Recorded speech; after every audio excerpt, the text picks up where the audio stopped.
Hello student. आज हम लोग राजनीति विज्ञान विषय के अंतर्गत सबसे महत्वपूर्ण बातों का अध्ययन करने जा रहे हैं, जो एक राजनीति विज्ञान के छात्र को सबसे ज़रूरी इस बात को जानना है कि जो राजनीति विज्ञान विषय है, इसका जन्म तथा इसका स्वरूप क्या है, जानना। तो बच्चों, आज हम राजनीति विज्ञान का स्वरूप तथा उसका जन्म के बारे में अध्ययन करेंगे। देखो बच्चों, जो राजनीति विज्ञान है, इसमें लिखा गया है कि राजनीति विज्ञान जिसमें राज सत्ता सरकार का अध्ययन किया जाता है।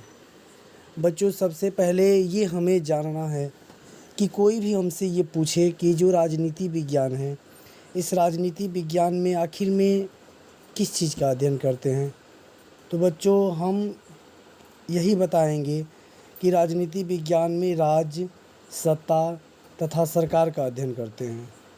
अतः इसके पूरे की पूरे किताब में बस राज्य, सत्ता और सरकार के बारे में अध्ययन किया जाता है। अगर इस राज्य, सत्ता, सरकार के बारे में कहा जाए, यानी जो राजनीति है, ये शायद उतना ही पुराना है कि जितना कि राज्य। अतः जब जब राज्य होंगे तब तक सत्ता होगी, तब तक सरकार होंगे। इसके कहने का मतलब यही है। लेकिन जो ये राजनीति विज्ञान है, यह एक विषय के रूप में कब जन्म हुआ, इसके बारे में हमें जानना है। तो बच्चों, ये जो राजनीति विज्ञान है, उसका जन्म एक स्वतंत्र विषय के रूप में प्राचीन यूनान में हुआ। ठीक है, प्राचीन यूनान में हुआ, जहाँ प्राचीन यूनान में छोटे छोटे नगर राज्य हुआ करते थे। प्राचीन यूनान में छोटे छोटे नगर राज्य हुआ करते थे, जहाँ उन्हें पोलिस कहा जाता था। ठीक है बच्चों, तो आपसे ये कोई पूछे कि ये जो प्राचीन यूनान में छोटे छोटे नगर राज्य थे, उन्हें क्या कहा जाता है, तो आप लोग के प्रश्न आता है कि क्या है, तो पोलिस, उसे पोलिस कहा जाता था। अर्थात वहाँ के लोग इस नगर राज्य के लिए पोलिस शब्द का प्रयोग करते थे, और उसी पोलिस से पॉलिटिक्स बना, जिसे एक स्वतंत्र विषय के रूप में जन्म प्राचीन यूनानी राजनीतिक चिंतक अरस्तु ने दिया। ठीक है बच्चों, यानी जो राज, सत्ता, सरकार थी, इसका जो विषय है, इसको एक स्वतंत्र विषय के रूप में जन्म दिया, वो थे प्राचीन यूनानी राजनीतिक विचारक अरस्तु। अब हमसे कोई ये पूछे कि क्या इसके पहले राज, सत्ता, सरकार का अध्ययन, क्योंकि अभी ऊपर हम पर बताए हैं कि ये उतना ही पुराना है जितना कि राज्य है।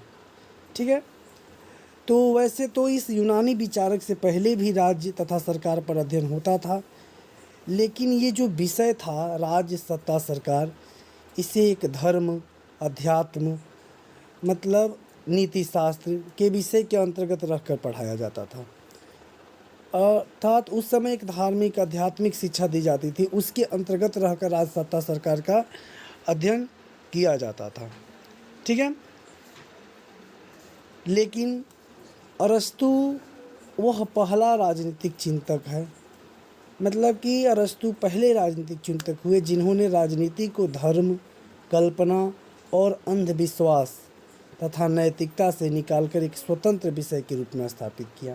ठीक है, इसीलिए अरस्तु ने अपनी पुस्तक का नाम द पॉलिटिक्स रखा, और इसी पुस्तक में उसने अपना राजनीतिक संबंधित विचार प्रस्तुत किया। अब बच्चों, सब मिला जुला कर इस प्रकार अगर हमसे कोई यही कहे कि राजनीति शास्त्र का जनक कौन है, तो कहें तो राजनीति शास्त्र का जनक अरस्तु हैं। और इस राजनीति विज्ञान का जन्म प्राचीन यूनान के छोटे छोटे नगर राज्यों से हुआ है, क्योंकि देखें तो इसके पूर्व जो अरस्तु के गुरु थे प्लेटो, तथा प्लेटो के गुरु थे सुकरात। सब लोग इनका नाम थोड़ा बहुत सुने होंगे। आगे हम अगली टॉपिक में बताएंगे ही, जब हम थिंकर के बारे में पढ़ाएंगे, तो उस थिंकरों में एक एक थिंकर के बारे में बताएंगे। लेकिन ये जन्म का बात है, तो उसके साथ हम बता रहे हैं। तो ये अरस्तु के गुरु प्लेटो तथा प्लेटो के गुरु सुकरात जो थे, ये भी राजनीति की बात करते थे, लेकिन इन्होंने अपना ये जो विचार था धर्म